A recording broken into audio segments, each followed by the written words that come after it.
Hello అందరికి ఈ రోజు మన టాపిక్ వచ్చేసి మనం లాంగ్ వీడియోస్ కానీ షార్ట్ వీడియోస్ కానీ పోస్ట్ చేసినప్పుడు మనకి వాచ్ అవర్స్ అనేవి ఇక్కడ డిస్ప్లే చేస్తున్నాను కదా, ఇలా అయితే కనిపిస్తాయి అన్నమాట. సో వాటిలో ఎంతవరకు యూజ్ ఉంటుంది ఎంతవరకు యూజ్ ఉండదు అనేది ఇప్పుడు నేను చెప్దాం అనుకుంటున్నా. సో షార్ట్ వీడియోస్ అయితే మనకి ఆబ్వియస్లీ అవైతే ఓన్లీ మనకి దేనికి యూజ్ అవుతాయనంటే ఓన్లీ వ్యూస్ కోసం అండ్ పాపులారిటీ, అంటే మనల్ని మనం కొంచెం పాపులర్ చేసుకోవడానికి వరకే షార్ట్ వీడియోస్ అనేవి మనకి యూజ్ అవుతాయి. దాని నుంచి మనీయే రాదా, ఎందుకు రాదు, వస్తాయి కదా అని అనుకోవచ్చు. సో మనీ అయితే వస్తాయి అనమాట. కానీ ఎప్పుడు మనం వాటితో పాటుగా ప్యారలల్ గా లాంగ్ వీడియోస్ పోస్ట్ చేస్తూ ఉన్నప్పుడు. అండ్ ఇంకొకటి ఏంటంటే ఫస్ట్ స్టేజ్ ఆఫ్ మానిటైజేషన్ లో మనం 3 మిలియన్ అయితే 90 days లో వాళ్ళకి చూపించాలి వ్యూస్, ఏది మన షార్ట్ వీడియోస్ మీద. సో అలా చూపించలేదు అని అంటే గనక నెక్స్ట్ స్టేజ్ ఏంటంటే అసలు ఇంకా మళ్ళీ 0 నుంచి స్టార్ట్ అయిపోతాం అనమాట మనం. అదే నాకైంది. సో నేను అది కూడా వీడియో అయితే క్లియర్ గా చెప్తాను. సో ఇప్పుడు ఏం చెప్దాం అనుకుంటున్నానంటే 10 మిలియన్స్ అయితే వచ్చాయనుకోండి. 10 మిలియన్స్ వస్తే గనక వ్యూస్ చూపిస్తే గనక మనకి మానిటైజేషన్ అనేది షార్ట్ నుంచి వస్తుంది తప్ప ఈ అవర్స్ అయితే కౌంట్ అవ్వవు అనమాట. వ్యూస్ మాత్రమే కౌంట్ అవుతాయి మొత్తానికైతే షార్ట్ వీడియోస్ వల్ల.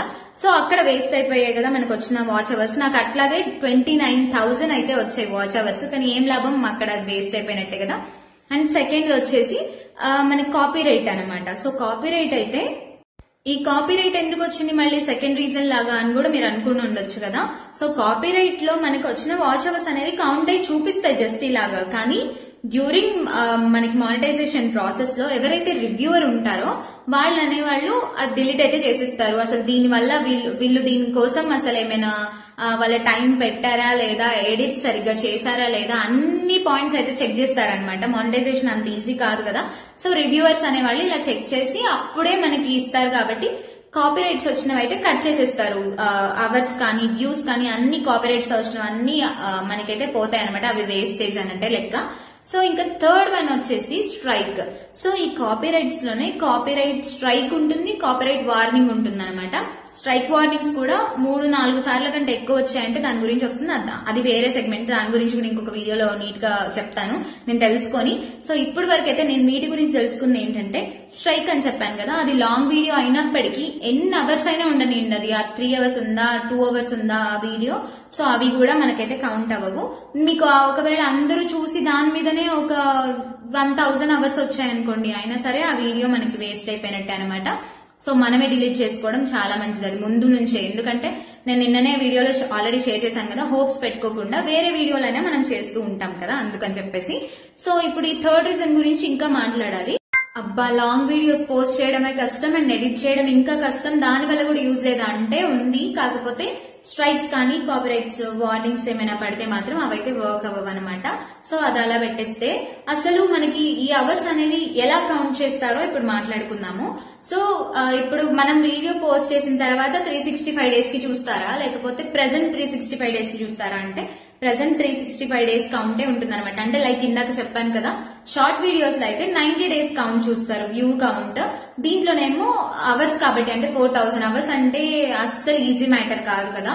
మనం రోజుకు ఒక వీడియో పోస్ట్ చేసుకుంటూ ఉన్నాం అనుకోండి, మనకి కొంచెంలో కొంచెమైనా సరే వ్యూస్ అనేవి మనకి పెరుగుతూ ఉంటాయి. అండ్ వ్యూస్ పెరుగుతున్న కొద్దీ అవర్స్ కూడా మన ఫేస్ అనేది అలవాటు అవుతూ ఉంటే జనాలు కూడా మన వీడియోస్ చూస్తూ ఉంటారు కదా. సో అలాగే ఇప్పుడు నేనైతే అందుకే పోస్ట్ చేస్తున్నాను మెయిన్ థింగ్ లాంగ్ వీడియోస్ అనేవి. సో నాకేమైనా రెవెన్యూ జనరేట్ అయితే అప్పుడు చెప్తాను ఎంత అనేది కూడా, దాని గురించి వేరే.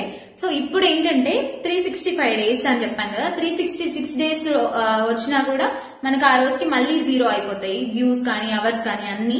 సో మళ్ళీ చచ్చుకుంటూ మళ్ళీ కొత్త కొత్తగా స్టార్ట్ చేసుకుంటూనే ఉండాలన్నమాట. ఈ 365 days గురించి అయితే మాట్లాడదాం ఫస్ట్.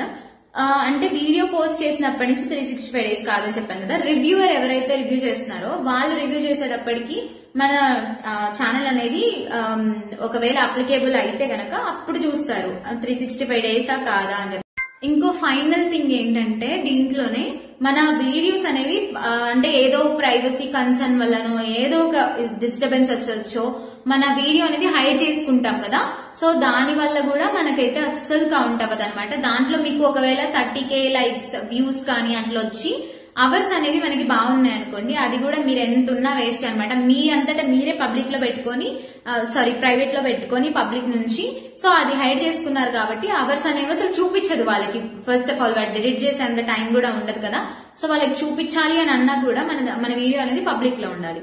సో ఇంకొక థింగ్ ఏంటంటే దీంట్లోనే ఇదే ప్రాసెస్ లో ఈ పబ్లిక్ ప్రైవేట్ దాంట్లోనే డిలీట్ చేయకూడదు వీడియోస్. మనం డిలీట్ చేసామంటే ఒకవేళ బాగా టాప్ నాచ్ వచ్చింది ఇంకా దానివల్ల అసలు మనకి బాగుంది, అసలు ఆ వీడియో అయిపోయింది అని అన్నదాన్ని డిలీట్ చేసేద్దాంలే, ఎందుకో ఇది బాగాలేదు, మై డిలీట్ లేటర్ అని చెప్పేసి చాలా మంది పెడుతుంటారు, కానీ డిలీట్ చేయరు కదా. సో ఇదే రీజన్ అనమాట. అది డిలీట్ చేస్తే కూడా మనకు ఆ వ్యూస్ అనేవి కౌంట్ ఉండదు, ఈ అవర్స్ అనేవి కూడా కౌంట్ ఉండదు. సో ఇవన్నీ కూడా డిఫరెంట్ స్టెప్స్ అన్నమాట మన క్యాలిక్యులేషన్ లో, మానిటైజేషన్ చేసేటప్పుడు అవర్స్ క్యాలిక్యులేషన్ లో. కానీ కొన్ని ఎందుకు చేస్తారో తెలియదు, ఎందుకు చేయరో తెలియదు. మరి ఇక్కడ కూడా నాకేమనిపిస్తుంది అంటే ఈ డిస్ప్లే చేసేటప్పుడు కూడా డాష్ బోర్డ్ లో ఇవి షార్ట్స్ నుంచి వచ్చాయి, ఇవి మెయిన్ వీడియోస్ నుంచి సెగ్రిగేట్ చేసి పోస్ట్ చేయడం అయితే మనకి యూస్ఫుల్ అవుతుందని అనుకుంటున్నా. అండ్ ఈ వీడియో కూడా యూజ్ అవుతుందని అనుకుంటున్నా. Thanks for watching. బై.